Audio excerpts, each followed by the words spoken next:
dicho, buenos días a todos. Yo soy Marisa Fidalgo y trabajo en el Hospital de León. Quiero agradecer al área del ritmo el haber contado conmigo en esta reunión, que no voy a poder estar mucho tiempo porque habréis visto en el panel de expertos que tenemos que compartimos mesa mi compañero, el doctor Rebollo y yo, además de estos excelentes amigos que tenemos aquí. Os presento también a mi comoderador, que es Diego Lorente, que es del Hospital de San Pedro de Logroño. Bueno, vamos a dar comienzo a la sesión. Hay varias mesas simultáneas de estimulación y bueno, pues creo que vamos a tratar de aprender muchísimo hoy con este grupo de excelentes ponentes. Así que empezamos con la estimulación cardíaca en situaciones especiales con Elkin González Villegas del Hospital de la Paz. Así que adelante, Elkin. Como no contenemos cronómetro, vamos a avisarlos, nos llame la atención un par de minutos antes para acelerar un poco y que podamos tener una buena discusión y bueno, pues una especie de sesión clínica para tratar de aclarar las dudas que tengamos. Elkin, cuando quieras. Muy buenos días a todos y bueno, quiero agradecer también al comité por la invitación. Este es un tema bastante complicado, intentaremos dentro de los 10 minutos a ver si podemos resumirlo lo mejor posible.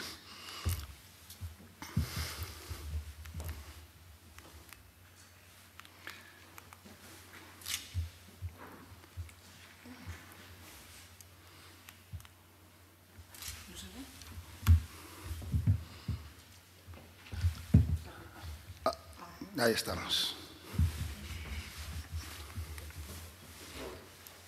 Bueno, para empezar, hablar de cardiopatías congénitas y la estimulación, es decir, que ofrece una serie de retos, tanto para el personal médico, pero también es un reto también para los pacientes y para los familiares en sí, por lo complejo que es el tema. Y hay que tener algo que es importantísimo, que tiene que haber un equipo multidisciplinar para poder realizar este tipo de procedimiento, ya que la complejidad así lo amerita. En cuanto a las indicaciones y las recomendaciones para estimulación en los pacientes con cardiopatías congénitas, vamos a intentar resumirlo en este esquema.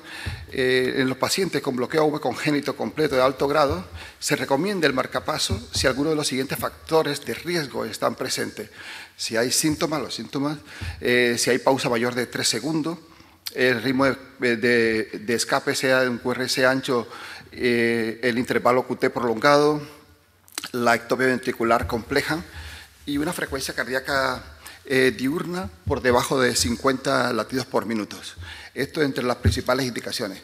Y el resto de las indicaciones, pues como el caso del bloqueo AV completo, que se puede considerar como un implante de marcapaso permanente, incluso si no hay factores de riesgo presentes.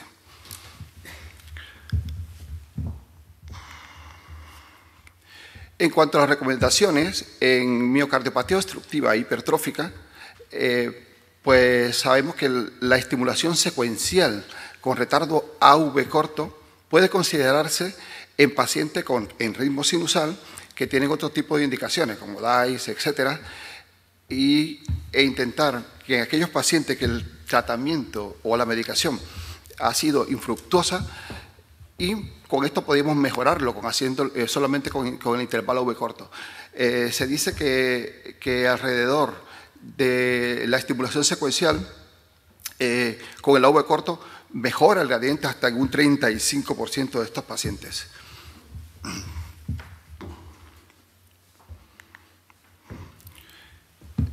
Y las recomendaciones en las enfermedades raras, como dijimos, tales como la distrofia, etcétera, no están alejadas de las consideraciones generales, ¿no? Como el bloqueo AV, el HV corto, etcétera, o el PR mayor de 240 milisegundos, etcétera. Presentamos una serie de casos que, bueno, en el tiempo que llevamos allí, del 2013 al 2023, que es lo que he podido más o menos sacar así, un total de 6.500 dispositivos aproximadamente, en congénitos per se puros, alrededor de 249 pacientes, ¿no? En estos congénitos, el 77% de los pacientes fueron marcapasos la estimulación solamente por marcapasos. El restante de los pacientes, en un 15%, fueron pacientes ya determinados para DICE, y el otro son los upgrade o el CRTP en estos casos, ¿no? Y en cuanto a los congénitos, en los postquirúrgicos eran la mayoría de todos los pacientes, en alrededor del 94%. En cuanto a estimulación, que es a lo que vinimos, la estimulación convencional en cardiopatía congénita, no existe. No existe una estimulación convencional. El aumento de la esperanza de vida de estos pacientes incrementa también la necesidad de buscar alternativas para la implantación de nuevos dispositivos. O realizarle upgrade, ya sea de marcapaso VIA-DDD, a CRTD o a CRTP. ¿Cuáles serían las alternativas para implantes en este tipo de pacientes? Pues tendríamos la alternativa, serían los implantes epicárdicos, que es la mayoría de los pacientes, porque como dijimos anteriormente, que estos pacientes eran postquirúrgicos, la mayoría, la implantación transvenosa convencional, estimulación fisiológica, que como le decíamos antes, la implantación convencional es un decir, los marcapasos sin cable y la vía transparietal, ya sea auricular o ventricular. Es importante conocer la disposición anatómica de estos pacientes, los riesgos, el pronóstico también de ellos y la evolución tanto de los pacientes como la historia natural de estas enfermedades. Pero para realizar todo esto tenemos que tener unas pruebas diagnósticas que nos digan exactamente o por lo menos nos den una idea de cuáles son las directrices, como el electrocardiograma, la ecografía, el TAC, resonancia, ecodoppler o radiografías. En cuanto al implante epicárdico, la mayoría de estos pacientes la implantación se hace durante la intervención. Los marcapasos, los cables epicárdicos que se utilizan actualmente son cables bipolares. Anteriormente estaban utilizando muchos cables monopolares, pero ahora con el advenimiento de los cables bipolares, por lo menos ha mejorado el tiempo de estos cables, porque normalmente el tiempo de la vida media de un cable convencional es 20, 25 años aproximadamente. En cambio, en los cables epicárdicos, por las adherencias, por la inflamación y por la misma situación, pues estos cables tienen una vida media alrededor de unos 15 años aproximadamente. Pero esta implantación puede también presentar una serie de complicaciones, entre estas lo típico, el sangrado intraoperatorio, hay que luxar el corazón, el deterioro, y eso produce mucho deterioro hemodinámico justamente durante la luxación, y la imposibilidad muchas veces de implantarlo, no solamente porque no tenemos vía de acceso, porque hay muchas adherencias alrededor de este corazón que ya seguramente habrá llevado unas cuantas intervenciones, pero es la vía habitual. Reconocemos que es alrededor de, como le dijimos, alrededor del 90 y pico % de todos los pacientes que necesitan una estimulación. Pero ¿qué pasa con estos cables? La ventaja es que hoy en día estos cables bipolares también ya vienen con esteroide, y este esteroide también mejora un poco también los umbrales. Pero aún así, durante los 5 primeros años, obviamente vemos que la batería va a durar igual, porque aunque tengamos un umbral de 2, pues podemos mantener la batería con una estimulación de 2,5, que aparentemente nos dejaría unos 7, 8 años de esto. Pero vemos la curva, en este caso vemos que la curva ya empieza a disminuirse en la figura 3 y lo dicho, alrededor de más o menos de los 15, 16 años ya hay una disminución de una estimulación adecuada, ya sea por detección o simplemente por estimulación.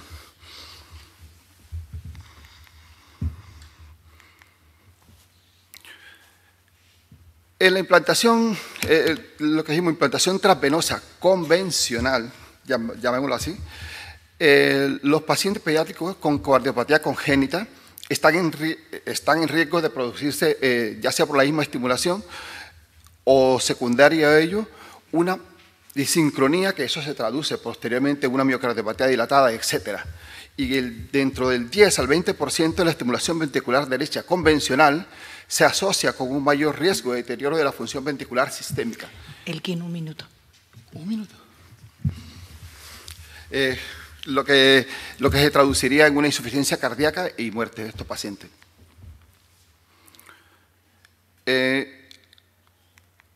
Entonces te iba a presentar un caso, que este caso es un paciente con bloqueo V congénito. Hablábamos de estimulación convencional y este paciente presentaba un bloqueo V congénito, se le implantó un marcapasos, pero vemos que la imagen radiológica no es la que habitualmente se presenta en este tipo de pacientes. Pues se le hizo una radiografía eco y encontramos que estaba a través del cable, a través del Mustar, del parche de Mustar, así que se corrigió posteriormente y se pudo excluir de la zona, con un stent, a través de 2 stents, se pudo excluir el defecto e implantarse el dispositivo de forma adecuada. Y esta es la disposición que habitualmente tienen.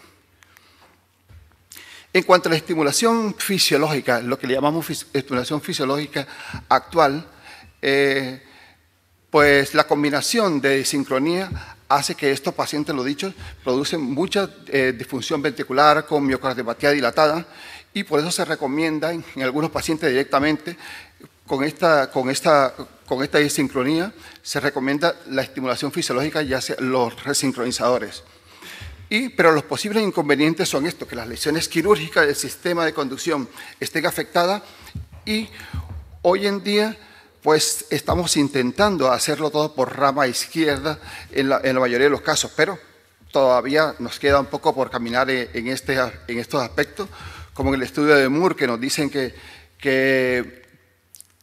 se intentaron hacer estimulación a nivel del GIS en 17 pacientes dentro de este estudio, que fue un estudio multicéntrico, con alrededor los resultados, para intentar hacerlo más corto de esto, los resultados nos dijeron que estos pacientes tenían los umbrales adecuados, pero en lo que es la fracción de eyección del ventrículo izquierdo estaba relativamente igual, tanto en los pacientes con estimulación de rama izquierda como la estimulación convencional, y lo que sí mejoró en este tipo de pacientes fue el QRS, ¿no? El QRS que disminuyó notoriamente. De todas formas, la estimulación de rama izquierda en los pacientes con cardiopatía congénitas, aunque los resultados son prometedores, requieren una mayor experiencia, tiempo todavía para intentar valorar la seguridad y eficacia de la técnica. En cuanto a los marcapasos sin cable… Elkin, tenemos que ir terminando. Quiero decir que no, termina, pero… Pues… Bueno, tenemos los marcapasos sin cable, la estimulación transparietal, que también nos ayudaría también a resolver estos problemas, pero como conclusión podríamos decir que para todos estos pacientes que requieren una estimulación debería tener una evaluación cuidadosa y planificada, multidisciplinar, y con esto mejoraríamos el éxito de estos procedimientos y así minimizaríamos las complicaciones. Bueno, el tiempo ha estado demasiado corto, no ha dado tiempo. Si te parece, luego en la discusión, pues muchas aspectos gracias. que han quedado, podemos volver sobre la estimulación transparental. Sí, sí. Gracias, Elkin. Bueno, dice Diego que sí presenta al doctor González Rebollo, pero me lo pido. Bueno, ahora Chema nos va a comentar bueno, los avances y la actualidad sobre los pacientes con valvulopatía tricuspidia. Cuando quieras, Chema. No te reñiré, no te reñiré, ¿eh? Te aviso al minuto, pero no te riño. Muchas gracias a la sección por invitarme a participar en esa sesión. En este caso, sobre la estimulación cardíaca en los pacientes con valvulopatía tricuspidia. Nos podemos encontrar al paciente con afectación de la válvula nativa, o pacientes que han sido intervenidos bien de forma quirúrgica o percutánea, y daremos alguna pincelada de qué hacer con los pacientes que llevan un sistema y que se les va a someter a alguna intervención. Cuando la válvula afectada es la nativa, lo más frecuente es la insuficiencia tricúspide, bien por afectación directa o como consecuencia de un remodelado adverso. Entre las causas está precisamente incluso el portar un sistema de estimulación. Por eso es importante a la hora de implantar un sistema transvalvular intentar evitar el daño directo y agravar la insuficiencia tricúspidea, porque eso se ha visto que tiene un impacto, sobre todo cuando esa insuficiencia se hace moderada o severa, sobre la supervivencia de los pacientes. ¿Cómo podemos, con un sistema transvalvular, intentar minimizar ese daño en la válvula? A veces que se ha visto que se puede presentar hasta en un 40% de los casos, según qué magnitud de agravamiento se considere. Pues evitar el daño directo durante el implante, siendo cuidadoso a la hora de atravesar la válvula. Se ha postulado pues, el colocar los electrodos si fuera posible, pero eso es muy difícil sin un control ecográfico en las comisuras o en la parte central, porque en esas zonas, digamos que la afectación directa de las válvulas va a ser menor, pero hay otros factores como las adherencias y demás que van a ser más difíciles de poder prever, y sobre todo para evitar pues, lo que en ocasiones acaba ocurriendo, que es que el paciente, si no se controla de forma médica, pues requiere incluso un tratamiento quirúrgico o percutáneo. En los pacientes con insuficiencia tricúspidea, que a veces es significativa y que puede dilatar mucho las cavidades, la primera opción siempre va a ser el implante de un sistema de estimulación en ventrículo derecho endocárdico transvalvular, por la estabilidad de los parámetros de estimulación y por los datos consolidados de durabilidad del electrodo. Sin embargo, pues existen alternativas para evitar el contacto con la válvula, como la estimulación en el seno coronario o el implante de un sistema sin cables. En los pacientes que tengan estenosis tricúspidea, aunque disminuye el orificio de acceso al ventrículo derecho, sigue siendo la primera opción el implante de un sistema transvalvular para la estimulación endocárdica del ventrículo derecho, y no olvidar que los propios sistemas de estimulación, si se implantan con muchos bucles y demás, pues pueden afectar a las válvulas, a los velos de la válvula tricúspide y ocasionar una estenosis a veces de difícil tratamiento. Cuando la valvulopatía se agrava, el paciente va a ser sometido a intervención quirúrgica.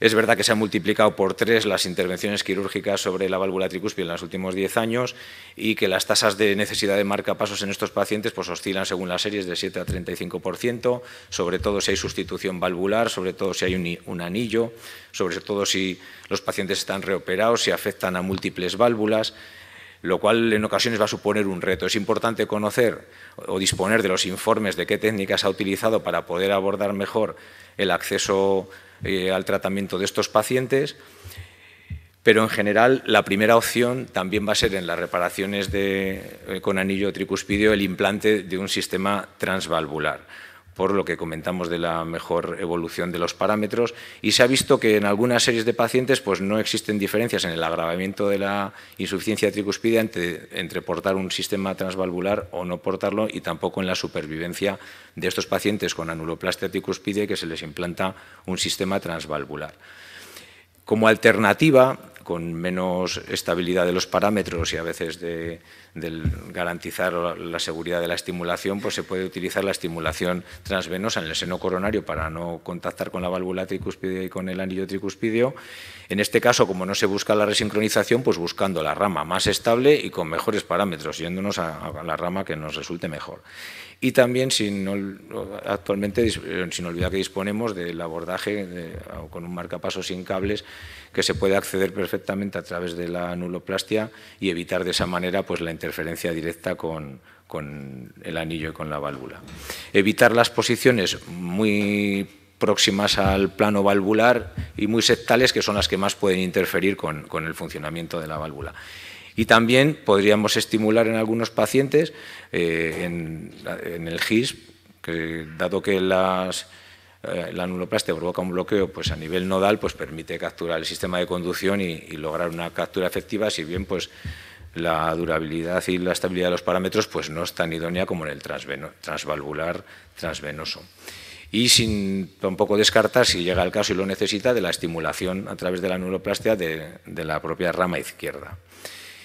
En los pacientes en los que se ha sustituido la válvula, de todos estos pacientes que hablamos que se han intervenido, aproximadamente el 75% van a ser reparaciones o anuloplastias, pero queda ese otro 25% que son sometidos a recambio valvular y fundamentalmente a recambio valvular por prótesis biológica. Si bloqueo se produce en el momento agudo de la intervención, la indicación es el electrodo epicárdico justo durante la operación. Y como bien comentaba el doctor Elkin, sabiendo que la evolución de esos electrodos pues, es menor o menos favorable que con los endovenosos, fundamentalmente por fracturas de los electrodos o por aumento de los umbrales. En estos pacientes se puede implantar un electrodo transvenoso a través de la prótesis biológica tricuspidia y en algunas series pues, se ha observado que no hay grandes diferencias entre el agravamiento de la insuficiencia tricuspidia entre los pacientes que se les ha puesto un transvalvular transprotésico o un epicárdico en la cirugía, sabiendo que en este caso los parámetros de sensadio-estimulación pues, van a ser más estables a largo plazo.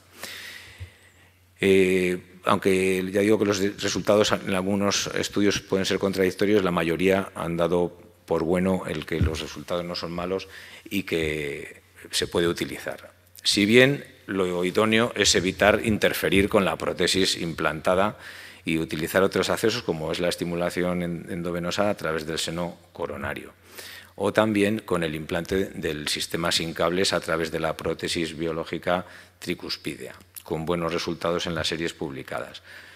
Sobre todo en aquellos pacientes como estos que estoy presentando, en los que el sistema epicárdico que se implantó en la cirugía tuvo una mala evolución y finalmente el paciente requirió digamos, una reintervención. Entonces, reintervenir a pacientes que igual ya tienen varias intervenciones para colocar prótesis, después para colocar otro nuevo sistema epicárdico con las adherencias, fibrosis y demás, pues a veces es un reto de difícil logro. Incluso en pacientes que se tratan percutáneamente de una estenosis de la prótesis biológica con el implante de una válvula protésica, digamos, percutánea, pues también se puede a continuación colocar un sistema sin cables. Cuando el paciente porta una prótesis mecánica, que va a ser un grupo ya muy minoritario, la indicación es el implante del sistema epicárdico. Si es en el momento agudo, pues en la propia cirugía, y si es de forma diferida tras un periodo de seguimiento, pues evitando interferir con la prótesis mecánica, con la estimulación en el seno coronario, como digo, buscando posiciones que sean estables y con buenos parámetros. Y de la resincronización sabemos que la evolución de los parámetros de esos electrodos en seno coronario comparado con los epicárdicos pues es muy similar, con buenos resultados. Igualmente, en estos pacientes se podría utilizar el abordaje del GIS, por lo que hablamos del bloqueo nodal y capturar el sistema de conducción. Y también en los pacientes que se reparen percutáneamente con la utilización de clips para el cierre o disminución de la insuficiencia tricuspidea, pues se puede utilizar el implante del marcapasos sin cables para interferir menos con esa reparación que se ha realizado normalmente en pacientes ya de por sí de alto riesgo clínico y quirúrgico. Lo mismo en los pacientes que se les haya implantado una prótesis percutánea, colocar ese dispositivo sin cables, y en los pacientes con una estenosis tricuspidia, a pesar de la gran dilatación a veces de la aurícula, de la dificultad del acceso, pues también se ha comprobado que en algunos casos los resultados son buenos con la estimulación sin cables. ¿Qué impacto tiene ese marcapasos sin cables sobre la evolución de la insuficiencia tricuspidia? La mayor parte de los estudios y el metaanálisis que hay publicado dicen que no afecta significativamente a la evolución de la insuficiencia tricuspidia siempre que se evite el implante en posiciones muy basales. Y en el estudio, digamos así, o registro más amplio del MICRA, pues han hecho un análisis de los pacientes de alto riesgo, incluyendo ahí pues, pacientes con EPOC, con insuficiencia renal y demás, pero también con enfermedad sobre la válvula tricúspide, comparando 3.500 pacientes con sin cables frente a otros 4.000 con abordaje convencional transvalvular, y lo que se vio es que de forma aguda no había diferencias en las complicaciones si se implantaba un sin cables respecto al transvalvular, y a largo plazo incluso el número de complicaciones era menor en el grupo de pacientes sin cables, correcto, sobre todo a expensas de menos intervenciones o reintervenciones como consecuencia de infecciones y demás. Si el paciente porta electrodos previos, hay un trabajo publicado en el cual bueno, pues se puede en los pacientes que no tenían epicárdicos o que no necesitaban estimulación, los que tenían un transvenoso, de forma segura se puede dejar el electrodo atrapado entre el anillo y la prótesis con unos buenos resultados a largo plazo. Y como conclusiones, en los pacientes con valvulopatía tricuspidia nativa, el método de estimulación de elección va a ser el abordaje transvalvular, considerando el abordaje en seno coronario o sin cables. Si son portadores de prótesis y el bloqueo AV es inmediato, el implante de un epicárdico. Si es tardío, utilizar el endovenoso en las bioprótesis o en los anillos o el epicárdico, teniendo en cuenta que disponemos de otros abordajes como el sin cables o el sistema de conducción con unos resultados inferiores pero prometedores y que seguro vamos a poder utilizar en muchos pacientes, y en las prótesis mecánicas el sistema epicárdico. Cuando el paciente presenta electrodos previos, lo ideal es mantener el sistema que tiene y, en caso de no ser posible, pues el desplante con un epicárdico o el implante de uno sin cables. Muchas gracias. Muchas gracias, José María. A continuación, la doctora Mercedes Cabrera, del Hospital Universitario de Zaragoza, nos va a comentar la estimulación en pacientes con miocardiopatía hipertrófica. Buenos días a todos. Gracias a la organización por la invitación. Bueno, con una prevalencia de 1 de cada 500, se trata de la cardiopatía hereditaria más frecuente. El fenotipo puede ser muy cambiante, muy heterogéneo, y la mayoría de los pacientes tienen un curso clínico benigno. Sin embargo, hay otro porcentaje que cursan con insuficiencia cardíaca, sobre todo los obstructivos, arritmias auriculares, arritmias ventriculares y muerte súbita. Hasta un 60% están causadas por mutaciones en los genes que codifican para proteínas sarcoméricas. Tenemos 3 escenarios en los que la estimulación en estos pacientes puede ser interesante. El primero de ellos es la obstrucción al tracto de salida, ¿no? Sabemos que hasta un 30% de pacientes con hipertrófica y con síntomas no van bien con tratamiento médico. Para ellos tenemos pues otros tratamientos invasivos, como son las clásicas miectomías y la ablación septal con alcohol. Y en segunda línea entraría la estimulación secuencial con estimulación desde el ápice del ventrículo derecho. Allá por los años 90 empezaron los primeros estudios de medidas de presiones intraventriculares. Se vio que los gradientes disminuían al estimular en modo DDD en comparación con estimulación desde la aurícula, ¿no? El mecanismo no estaba totalmente claro. Parece que tiene relación con la activación septal asíncrona en el septo, que retrasa el engrosamiento septal, con una reducción de la contractilidad miocárdica, disminución del SAN, remodelado ventricular. Y bueno, ¿por qué es tan importante? Pues un tercio de los pacientes tienen obstrucción en reposo y otro tercio tienen también obstrucción con el ejercicio. Y sabemos que es un importante predictor de desarrollo de insuficiencia cardíaca grave y de mortalidad. Bueno, estudios aleatorizados demostraron que los gradientes sí que podíamos disminuirlos, pero arrojaron resultados diferentes respecto a síntomas y a clase funcional. En este de 83 pacientes se vio una mejoría de gradiente de 60 a 30 milímetros de mercurio, mejoría en clase funcional, pero solo el 21% mejoraron la tolerancia al ejercicio. En este otro estudio también aleatorizado vemos en la primera columna los datos basales, en la segunda y tercera serían los de la aleatorización a estimulación AI o DDD a los 3 meses, y en la última columna veríamos el seguimiento en estimulación DDD al año. Vemos cómo los gradientes sí que mejoran de forma significativa al estimular en modo DDD,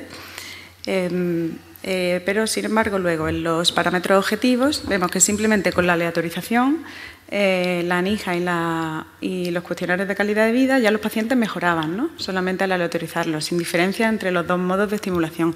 Por lo tanto, nos habla de que pudiera haber un efecto placebo bastante importante. Y en los parámetros objetivos, como fueron la prueba de esfuerzo y el consumo pico de oxígeno, no hubo diferencias ni en la aleatorización ni al año de seguimiento.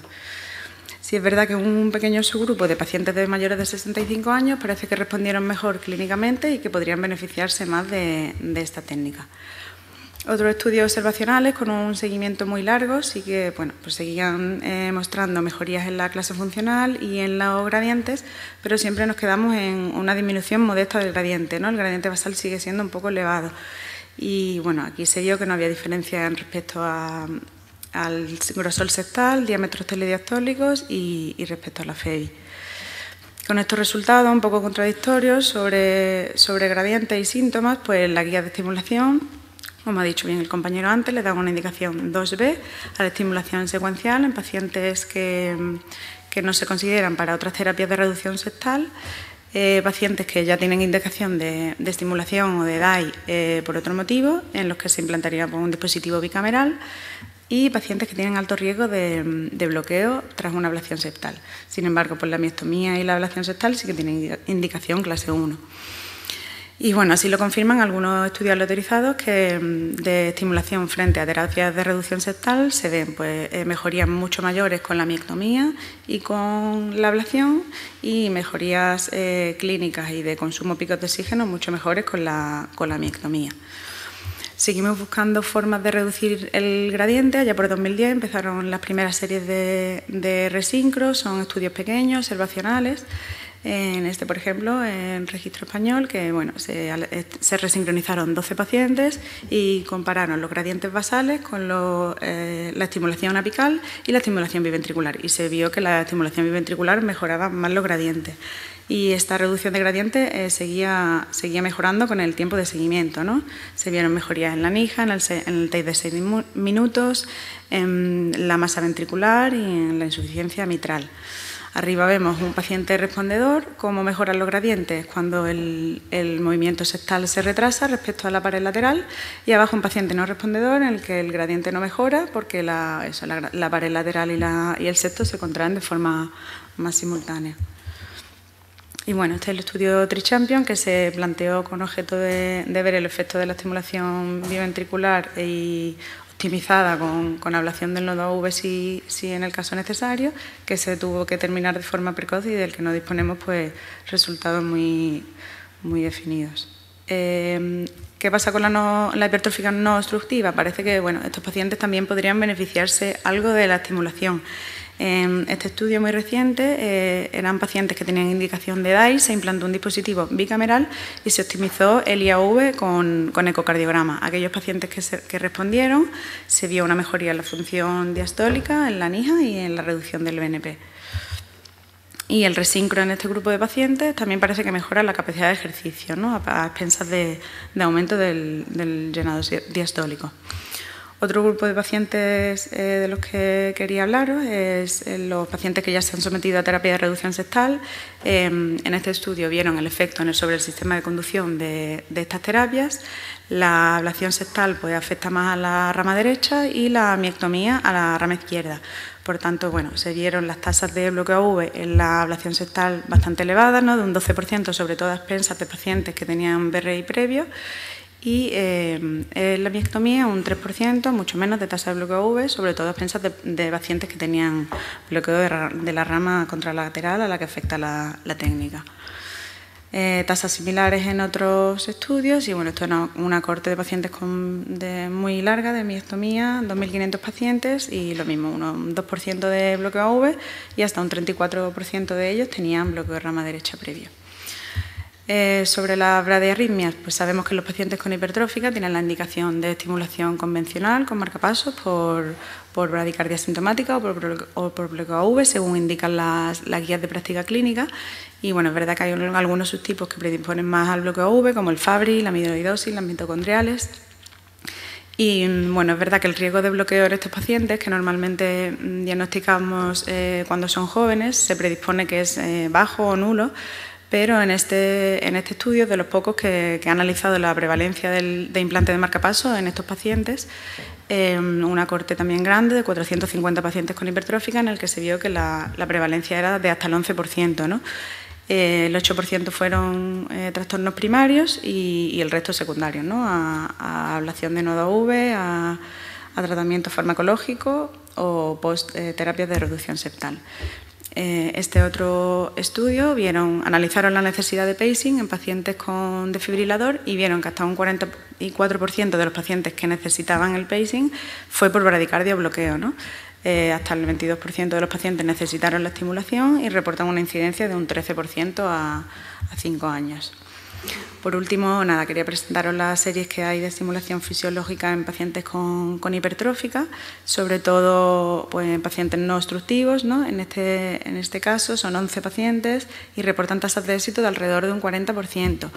Cuando no consiguen, cuando lo dan por no exitoso, es por la imposibilidad de penetrar el electrodo en el septo o de capturar la rama izquierda.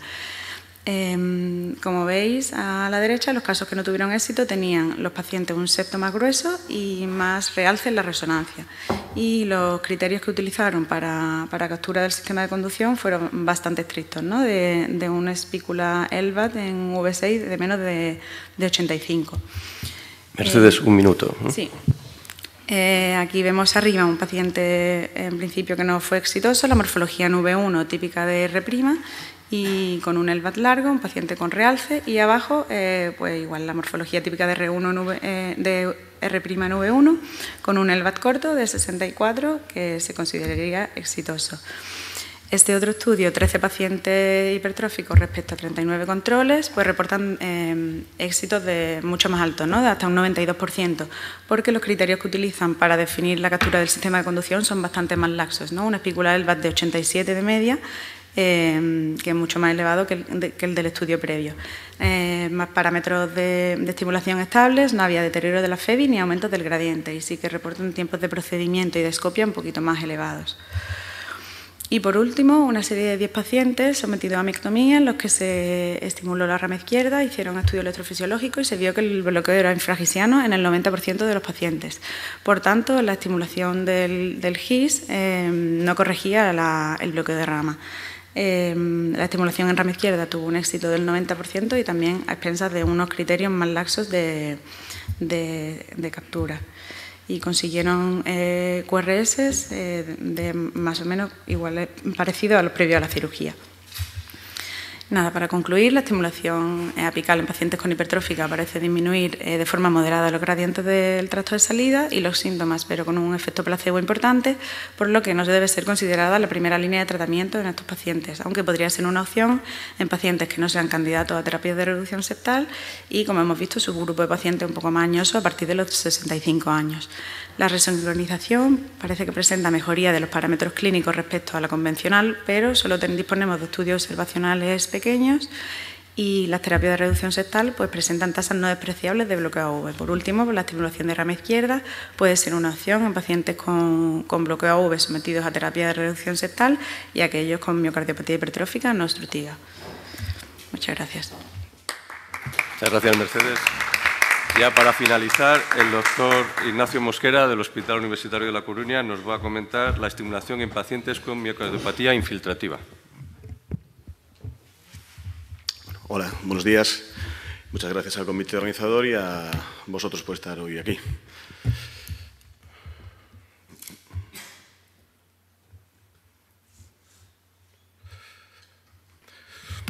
Bien, pues os voy a hablar de las miocardiopatías infiltrativas.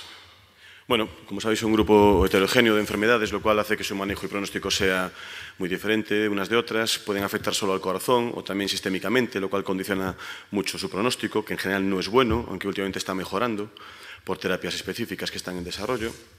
Y bien, consiste en el depósito extracelular de sustancias no solubles que generan una rigidez, disfunción diastólica y solo tardíamente sistólica. Se engloban dentro del grupo de miocardiopatías restrictivas. Como veis ahí, en una revisión del año pasado, solo se incluían como tales los diferentes tipos de amiloidosis y la sarcoidosis. Yo, por tema de economía de tiempo y porque mucha gente no está de acuerdo en incluir a la sarcoidosis como una enfermedad infiltrativa, porque bueno, realmente es una miocarditis un poco específica, e incluso el documento de consenso americano de sarcoidosis no nombra el concepto de infiltrativa en todo su texto, pues me voy a centrar básicamente en la amiloidosis. La amiloidosis cardíaca no es frecuente, afecta entre 20 y 60 casos por cada 100.000 personas año en el mundo occidental, aunque su diagnóstico está aumentando, sobre todo las formas dependientes de transtiretina, la ATTR, gracias a que se han desarrollado sistemas diagnósticos no invasivos, ¿no? La forma ATTR es unas 20 a 50 veces más frecuente que la debida a cadenas ligeras. Las alteraciones de conducción en la amiloidosis cardíaca son frecuentes. Bloqueo de primer grado en torno a un 20%, variando un poco según el tipo. Bloqueos de rama, hemibloqueos, incluso lo que ahí llama marcapasos prediagnóstico, que son gente a la cual se le implanta un marcapasos y un tiempo después se hace el diagnóstico de amiloidosis cardíaca. De tal manera que la incidencia anual de implante de marcapasos de sistemas de estimulación en esta gente no es bajo, es más frecuente en las formas ATTR, tanto la hereditaria como la salvaje, en torno a un 5-8% anual, de tal manera que al final de su vida, entre un 20 y un 40% de pacientes con amiloidosis cardíaca tienen un sistema de estimulación. ¿Qué nos dicen las guías? Pues muy poquito. El binomio estimulación infiltrativa o estimulación amiloidosis se toca muy poco, tanto en guías generales como en documentos específicos de amiloidosis. En las guías americanas del 2018 de estimulación nos dicen que estimulemos cuando hay un bloqueo MOBIT2 de alto grado o bloqueo completo, o sea, muy parecido a lo que nos diría de un paciente sin amiloidosis. Las guías europeas más recientes dicen lo mismo, que hagamos indicaciones convencionales a la hora de estimular a este tipo de pacientes. Ambas guías dicen que, por ejemplo, la estimulación profiláctica no está indicada. Y el documento de consenso sobre amiloidosis de la Sociedad Europea, publicado también hace 2 años, lo que nos dice lo mismo, que indicamos marcapasos a partir de indicaciones estándar. E introduce el tema de la resincronización en aquellos pacientes con una tasa de estimulación ventricular esperada alta. Bueno, yo realmente, como eran solo 10 minutos, pues me hice 3 preguntas que a mí me interesaron y un poco las voy a compartir con vosotros. La primera es si poner estos dispositivos es más difícil o los parámetros son peores. Bueno, pues este estudio, que realmente es el único que encontré, incluye a 34 pacientes. En total son 22 cables en aurícula, 26 cables en ventrículo, y lo que se ve ahí, que esos son los parámetros al implante, y son muy normales, los que esperaríamos en pacientes sin amiloidosis, ¿no? Impedancias dentro de rango, ondas P de una media de 3, las R de 10, umbrales por debajo de 1 voltio. Y en el seguimiento las medidas fueron todas muy estables. Sí que se observó una tendencia a una disminución progresiva de las amplitudes tanto de onda P como de onda R, pero al final del seguimiento, los que llegaron al final de esos 5 años, no había habido ninguna disfunción de electrodo por infrasensado de ondas. ¿Los pacientes cómo evolucionan? Bueno, pues lo que se ve es que hay una tendencia muy clara a un aumento progresivo del porcentaje de estimulación, que acaba siendo casi del 100% en casi todos los pacientes que sobreviven lo suficiente como para llegar a ello. Y la mejoría sintomática, hay muy poco escrito. Este es un trabajo del año 64, que en el texto nos dice que todos los pacientes eran pacientes suecos con un tipo de amiloidosis familiar y marcapasos. Todos los pacientes tuvieron un alivio precoz de los síntomas, sin añadir nada más en todo el texto. En la gráfica de la izquierda, abajo, lo que se ve es que en los primeros años, tras el implante de marcapasos, hay un aumento de la actividad diaria del paciente, lo cual a lo mejor sí que traduce una mejoría sintomática que no tiene por qué ser totalmente debida al implante del marcapasos, pero puede parcialmente sí. Y el pronóstico de estos pacientes pues, no es bueno. De hecho, en este estudio, que son algo más de 100 pacientes con amiloidosis ATTR del tipo salvaje, la que antes se llamaba senil, lo que se vio es que el implante de marcapasos se asocia a una menor supervivencia. Como veis, 4 años en los que no tenían marcapasos frente a 1,3 en los que sí que recibieron un marcapasos. Bien, esto claramente puede estar debido por factores de confusión, ya que las alteraciones de conducción son más frecuentes en este tipo de pacientes en aquellos con enfermedad más avanzada y, por tanto, este puede ser el principal marcador pronóstico de los pacientes estimulados. Pero, en general, hasta la fecha no hay ninguna evidencia de que la estimulación mejore el pronóstico de estos pacientes. Lo siguiente, bueno, pues ¿tiene la resincronización algún papel en estos pacientes? Bueno, pues este es un trabajo del grupo de la Cleveland Clinic, publicado hace 4 años. Es una serie de casos, casi 80 pacientes con amiloidosis ATTR, que como digo es la más frecuente, con algún dispositivo. Un seguimiento de algo más de 3 años. Lo que vieron fue que aquellos pacientes con una estimulación convencional y más de un 40% de estimulación ventricular, la NIJA empeoraba claramente durante el seguimiento. En la gráfica de la derecha, las curvas naranjas, en esos pacientes aumentaban mucho los niveles de NT-proBNP y la fracción de eyección también disminuía. Sin embargo, con respecto a los pacientes cuyo porcentaje de estimulación estaba por debajo del 40%.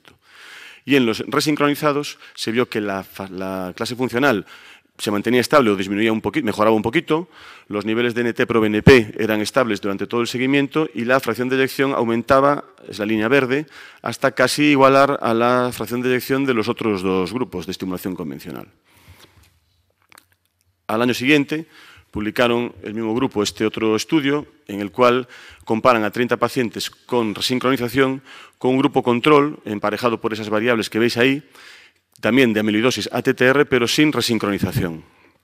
Lo que vieron fue que, partiendo de fracciones de eyección muy parecidas, el grupo resincronizado mejoró su fracción de eyección en 5 puntos porcentuales absolutos, mientras que el no resincronizado disminuyó en 3 puntos porcentuales.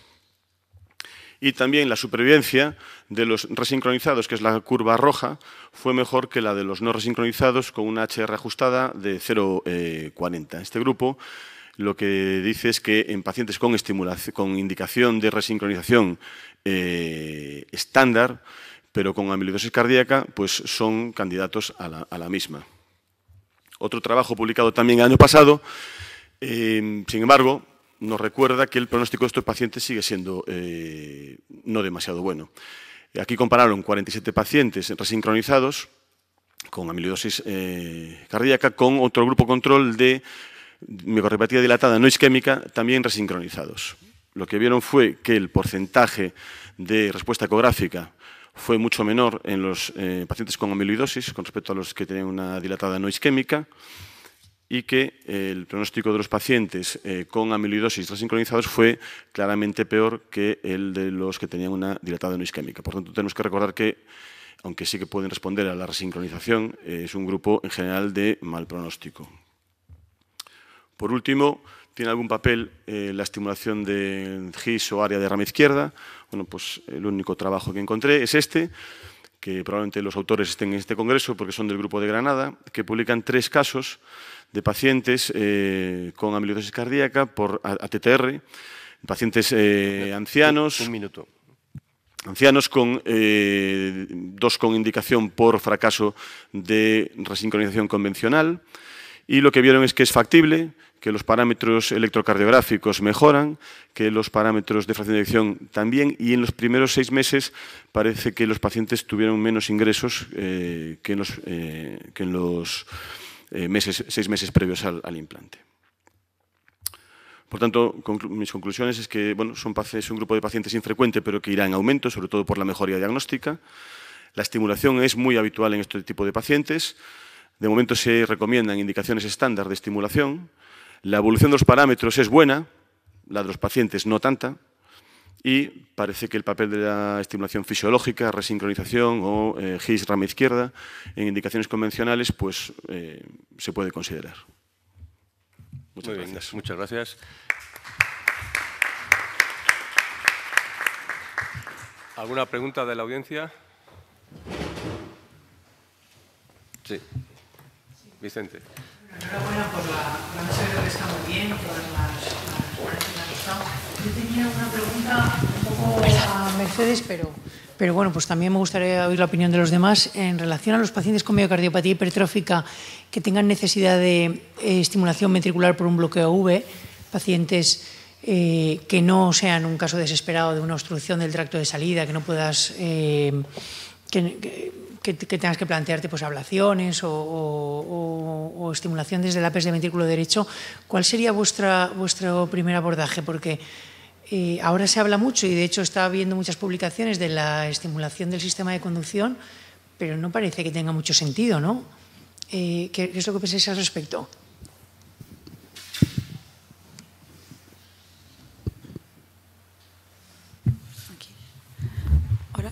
A ver, pienso que al final los datos que hay hasta ahora de estimulación fisiológica son casi todos en pacientes no obstructivos, entonces yo creo que eso es lo que puede marcar un poco hacia dónde nos inclinamos, ¿no? Si el paciente es claramente obstructivo, tiene clínica de insuficiencia cardíaca, igual iríamos más hacia apical, y si no es obstructivo y el paciente está asintomático en ese sentido, sí que, sobre todo si es joven, para evitar la disfunción y tal, sí que optaría por estimulación de rama izquierda si no fuera obstructivo. No sé.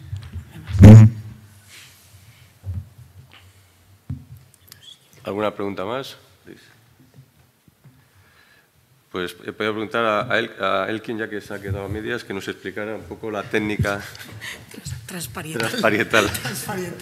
Pobre, que le hemos cortado ahí. Bueno, habitualmente, o sea, la técnica transparietal, sobre todo para la implantación de cables, se hace usualmente en la misma intervención y se hace a través de la pared de la aurícula. Pero se pasan todos los cablecitos y sin ningún tipo de problema, pero está abierto el paciente. Lo que nosotros hemos intentado, lo que hemos hecho es implantar los cables también transparietales, pero a nivel ventricular, sin circulación extracorpórea. O sea, lo hacemos con una incisión pequeña, ya sea a nivel subxifoideo, y con un introductor, que la técnica está ahí, la tenemos publicada.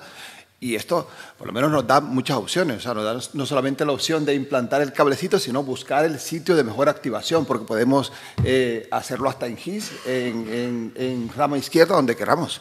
Y esto en algunos pacientes, sobre todo en los pacientes. Lo que pasa es que hay pacientes que no son candidatos a esto, los pacientes sobre todo con ventrículo único. Pero en un caso desesperado, como el caso nuestro que hemos publicado, nos dio un resultado excelente hasta el trasplante del paciente. Me parece que es una buena opción y es una opción también reproducible porque es muy sencilla a su vez. Por si alguien no se ha dado cuenta, Elkin es cirujano cardíaco, ¿eh? ¿Alguna pregunta más? La doctora Pombo. ¿Qué tal? Felicitaros a todos por las presentaciones, a los moderadores.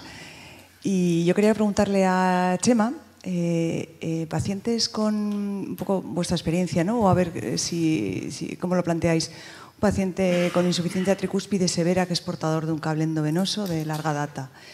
Que el ecocardiografista dice que, bueno, que la insuficiencia tricúspidea es por déficit de coadaptación menos interposición del cable. ¿Os planteáis en algún momento retirada de cable, extracción, implante de, por ejemplo, un marcapasos sin cables o directamente tratamiento percutáneo o quirúrgico de la válvula? Un poco, porque quiero decir que son casos relativamente frecuentes, ¿no? Insuficiencia tricúspide severa en paciente portador de un dispositivo transvenoso.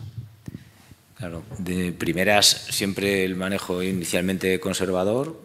Depende también de la edad del paciente, si es un paciente de edad avanzada o con muchas comorbilidades, pero si realmente no se controla con el tratamiento médico, la primera opción sería la retirada del sistema y el implante, pues probablemente de un sistema epicárdico, yo creo, ¿no?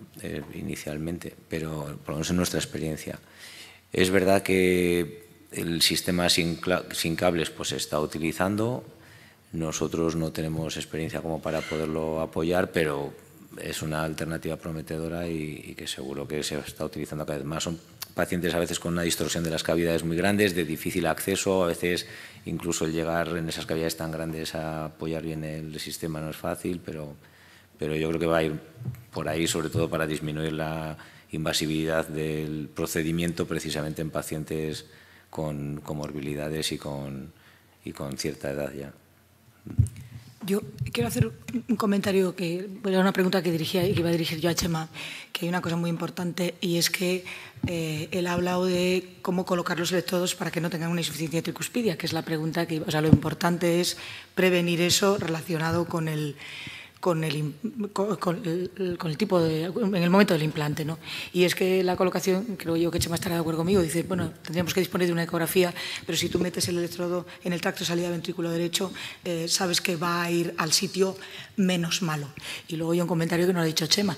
En nuestro medio se pondría un triclip, ¿no, Chema? ¿no? Cada vez más el abordaje percutáneo no solo del implante del marcapaso, sino del tratamiento de la válvula. Pero es verdad que a día de hoy, los casos que hemos visto, pues se ha sustituido la válvula por una prótesis biológica e implante epicárdico. ¿Algún comentario más? ¿No? Yo también, a Chema, revisando las guías, a mí me ha chocado que en las guías pone que cuando hay una anuloplastia, que es mejor poner epicárdico o GIS y no intentar atravesar la anuloplastia. A mí me ha chocado porque creo que todos hemos puesto sin ningún problema, ¿no? En general se desaconseja implantar electrodos transvalvulares en pacientes con prótesis o con reparaciones o anuloplastias. Lo que pasa que es verdad que en la práctica habitual pues es lo más utilizado. Probablemente pues por garantizar los parámetros estables y la durabilidad del sistema de estimulación. Pero es fácil que eso con el sistema... Sí. Luego eso, son muchos pacientes en fibrilación auricular, con lo cual se van a beneficiar del sin cables porque a día de hoy pues funcionan muy bien también en los pacientes con fibrilación auricular y yo creo que sí que el camino va por ahí, por utilizar el sin cables, ¿no?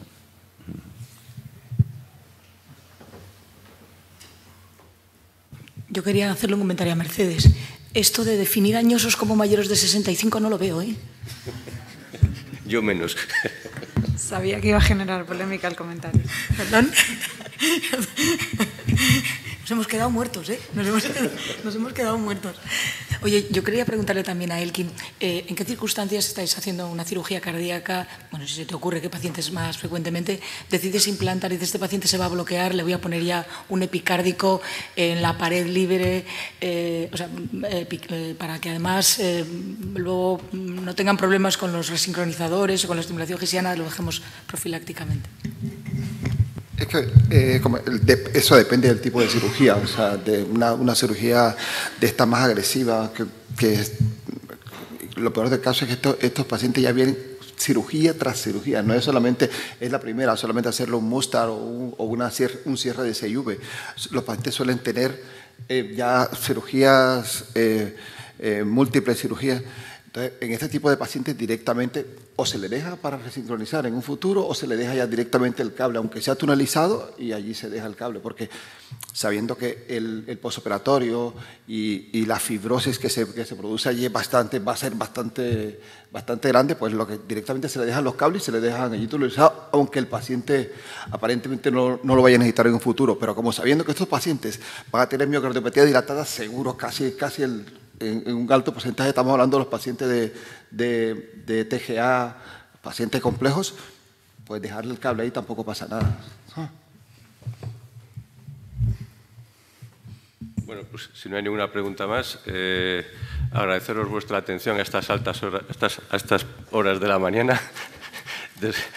Agradecer a los ponentes sus excelentes comunicaciones. Y nada, y agradecer a la organización que haya pensado en nosotros para esta mesa. Muchas gracias.